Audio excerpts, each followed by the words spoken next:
तो नमस्कार दोस्तों।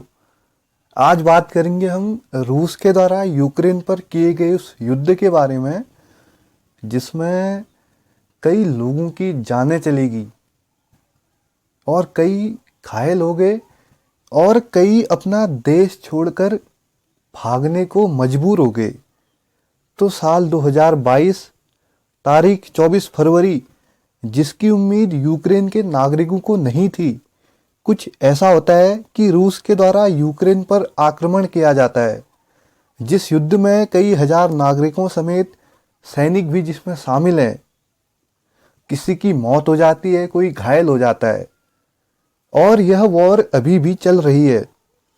लेकिन साथियों, कोई भी चीज़ अचानक नहीं होती, उसके पीछे कुछ गहरा इतिहास भी छुपा होता है। ऐसे ही ले चलता हूँ मैं आपको 1991 में, जब सोवियत संघ के डिसोल्यूशन के बाद यूक्रेन व रूस के नए स्वतंत्र रिपब्लिक्स ने संबंध बनाए रखा।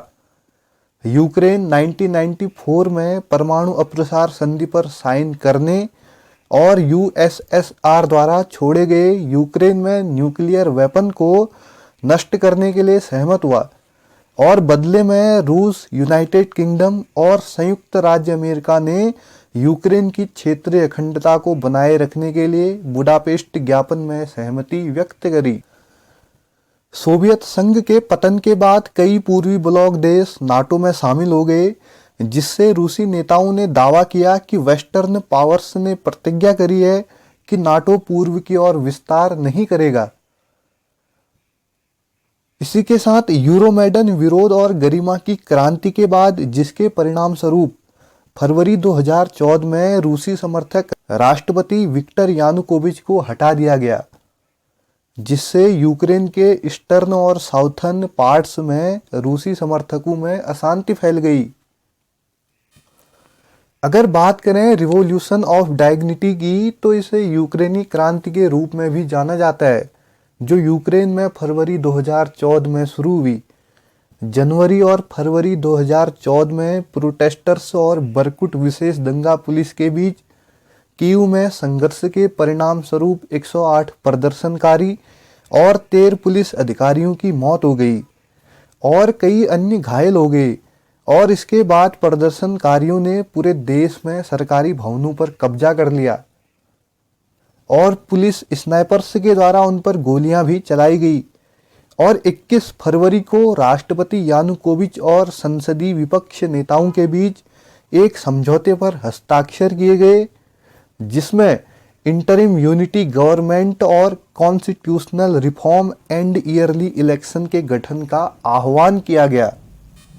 अगले दिन पुलिस केंद्रीय कीव से हट गई, जो प्रदर्शनकारियों के प्रभावी नियंत्रण में आ गया और यानुकोविच शहर से भाग गया। उस दिन यूक्रेनी संसद ने यानुकोविच को पद से हटाने के लिए संसद के 450 सदस्यों का, जो 72.8 था, मतदान किया। यानुकोविच ने आरोप लगाया कि यह वोट अवैध था और रूस से मदद मांगी। रूस ने भी यानुकोविच के तख्तापलट को अवैध माना और अंतरिम सरकार को मान्यता नहीं दी। परिणाम स्वरूप इसके तुरंत बाद रूस यूक्रेनी युद्ध छिड़ गया और यूक्रेन में, विशेष रूप से देश के दक्षिणी और पूर्वी क्षेत्रों में, रूसी समर्थक अशांति का विस्फोट हो गया, जिसके बाद रूस ने क्रीमिया पर कब्जा कर लिया और रूसी समर्थित अर्धसैनिकों ने दक्षिण पूर्वी यूक्रेन के डोनबास क्षेत्र का हिस्सा जब्त कर लिया। और रूस ने यूक्रेन के अलगाववादियों को खुला समर्थन दिया। तभी से यूक्रेन आर्मी और अलगाववादियों के बीच जंग जारी है। फिर साल 2021 आता है। पुतिन ने उच्च स्तरीय वार्ता करने के लिए जेलेंस्की के प्रस्तावों को अस्वीकार कर दिया और रूसी सरकार ने बाद में पूर्व राष्ट्रपति दिमित्री मेदवेदेव के एक लेख का समर्थन किया, जिसमें तर्क दिया गया था कि यूक्रेन के साथ सौदा करना व्यर्थ था, जबकि वह एक जागीरदार बना रहा। इन हालातों को देखते हुए यूक्रेन ने अलगाववादियों से निपटने के लिए नाटो से दोस्ती करी और अमेरिका के पास जा पहुंचा। बात तब बिगड़ी जब यूक्रेन ने नाटो में शामिल होने की तैयारी शुरू कर दी। लेकिन रूस ये नहीं चाहता है। इसके पीछे का तर्क यह है कि अगर यूक्रेन नाटो में मिल गया तो रूस पूरी तरह से घिर जाएगा, जो भविष्य में उसके लिए बड़ी चुनौती साबित हो सकती है। रूस चाहता है कि नाटो अपना विस्तार न करे। राष्ट्रपति पुतिन इसी मांग को लेकर यूक्रेन और पश्चिमी देशों में दबाव डाल रहे थे। साल 2021 जुलाई में पुतिन ने on the historical unity of Russian and Ukrainian शीर्षक से एक निबंध प्रकाशित किया, जिसमें पुष्टि की गई कि रूसी और यूक्रेनियन एक लोग थे। चलते चलते बात आती है 23 फरवरी 2022 की। क्रेमलिन के प्रवक्ता दिमित्री पेस्कोव ने कहा कि डोनेट्स्क और लुहांस्क में अलगाववादी नेताओं ने पुतिन को एक पत्र भेजा था, जिसमें कहा गया कि यूक्रेन की गोलीबारी से नागरिकों की मौत हुई थी और रूस से सैन्य समर्थन की अपील की गई थी। इमरजेंसी मीटिंग के आधे घंटे बाद पुतिन ने यूक्रेन में सैन्य अभियान शुरू कर दिया, लेकिन इस युद्ध को रोकने का हर संभव प्रयास भी किया गया था। 24 फरवरी पुतिन ने पूर्वी यूक्रेन में एक स्पेशल मिलिट्री ऑपरेशन की घोषणा करी और यूक्रेन पर प्रभावी रूप से युद्ध की घोषणा करी। और पुतिन ने यह कहा कि यूक्रेन के क्षेत्र पर कब्जा करने की उनकी कोई योजना नहीं है।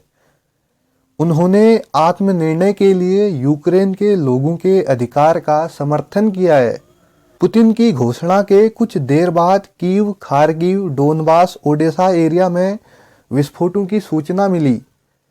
हमले के तुरंत बाद जेलेंस्की ने यूक्रेन में मार्शल लॉ की घोषणा कर दी और 18 से 60 साल के यूक्रेनी पुरुषों के लिए जनरल मोबिलाइजेशन का आदेश दिया, जिन्हें देश छोड़ने पर रोक लगा दी गई। रूसी सैनिकों ने बेलारूस में उत्तर से यूक्रेन में प्रवेश किया। यूक्रेन भर में दर्जनों मिसाइल हमले के रूप में पश्चिम तक पहुंच गई। वैगनर ग्रुप के हायर किए गए सैनिकों और चेचन बलों ने कथित तौर पर वोलोडिमिर जेलेंस्की की हत्या के लिए प्रयास किए। कीव के शहर में रूस कब्जा करने में असफल रही, क्योंकि इरपिन, होस्टोमेल और बुका की लड़ाई के दौरान उपनगरों में इसके हमले को खारिज कर दिया गया था। लेकिन 2 मार्च को खेरसान के प्रमुख शहर पर कब्जा कर लिया गया। मई की शुरुआत में पुतिन के विजय दिवस भाषण के बाद अमेरिकी राष्ट्रीय खुफिया निदेशक एवरिल हेंस ने कहा कि आक्रमण के लिए कोई अल्पकालिक समाधान की उम्मीद नहीं की जानी चाहिए। आक्रमण के दूसरे चरण के शुरू होते ही माइकोलाइव और ओडेसा के प्रमुख शहरों में मिसाइल हमले और बमबारी जारी रही और 7 जुलाई को रूसियों ने आक्रमण में पहले जापोरिज्जिया में न्यूक्लियर प्लांट पर कब्जा कर लिया। 23 अगस्त को पड़ोसी कोयले से चलने वाले बिजली स्टेशन पर कोयले की राख के ढेर पर गोलीबारी हुई और 25 अगस्त तक राख में आग लग गई। 29 अगस्त को जेलेंस्की ने आदेश दिया कि दक्षिण पूर्व में एक पूर्ण पैमाने पर जवाबी हमला शुरू किया जाए। सितंबर में व्लादिमीर पुतिन ने पार्टियल मोबिलाइजेशन की घोषणा करी। उन्होंने यह भी कहा कि उनका देश खुद का बचाव करने के लिए हर तरह से काबिल है। इस वॉर में यूक्रेन को अमेरिका और उसके सहयोगियों द्वारा लगभग 25,000 एंटी एयर और 60,000 एंटी टैंक हथियार प्रणाली प्रदान की गई और रूस को भी ईरान द्वारा टैंक रोधी मिसाइलें और आरपीजी प्राप्त हुई।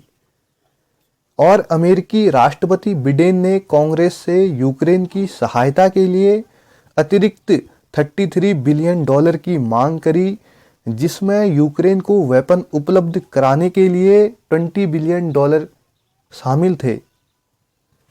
इस युद्ध को फॉरेन कॉन्डेमनेशन और प्रोटेस्ट का सामना करना पड़ा।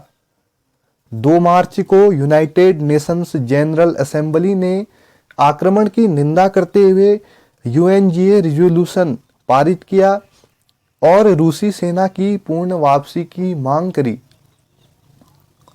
यूएनजीए रिजोल्यूशन एक आपातकालीन सत्र संयुक्त राष्ट्र महासभा की एक अनिर्धारित बैठक है, जो किसी भी स्थिति में अंतर्राष्ट्रीय शांति और सुरक्षा के रखरखाव के लिए प्रासंगिक विशेष स्थिति पर तत्काल सिफारिशें करने के लिए होती हैं। इस मैकेनिज्म को 1950 में यूनाइट फॉर पीस रिजोल्यूशन के साथ पेश किया गया था और रूस यूक्रेन युद्ध में यूरोप की परिषद ने रूस को निष्कासित कर दिया। कई देशों ने रूस पर प्रतिबंध लगाए जिसने रूस और दुनिया की इकोनॉमीज को अफेक्ट किया। आक्रमण के जवाब में 1000 से अधिक कंपनियों ने रूस और बेलारूस से हाथ खींच लिए। वॉर ऑफ फॉग को देखते हुए नागरिक और सैन्य मौतों की संख्या का सटीक निर्धारण करना असंभव है। इंडिपेंडेंट रूसी मीडिया प्रोजेक्ट आई स्टोरीज ने क्रेमलिन के करीबी सूत्रों का हवाला देते हुए बताया कि यूक्रेन में 90,000 से अधिक रूसी सैनिक मारे गए और यूक्रेनी रक्षा मंत्री का मानना था कि यूक्रेन में कई दसियों हजार लोग मारे गए। अकेले मारियोपोल के नष्ट हो चुके शहर में कम से कम 22,000 लोग मारे गए हैं। रिजल्ट ऑफ द अटैक, दोनों पक्षों में हजारों लोगों की मौत हो गई और सेकेंड वर्ल्ड वॉर के बाद से यूरोप का सबसे बड़ा शरणार्थी संकट पैदा हो गया। अनुमानित 80 लाख लोग देर से देश के भीतर विस्थापित हुए और साथ ही 7.6 मिलियन यूक्रेनियन देश से भाग गए।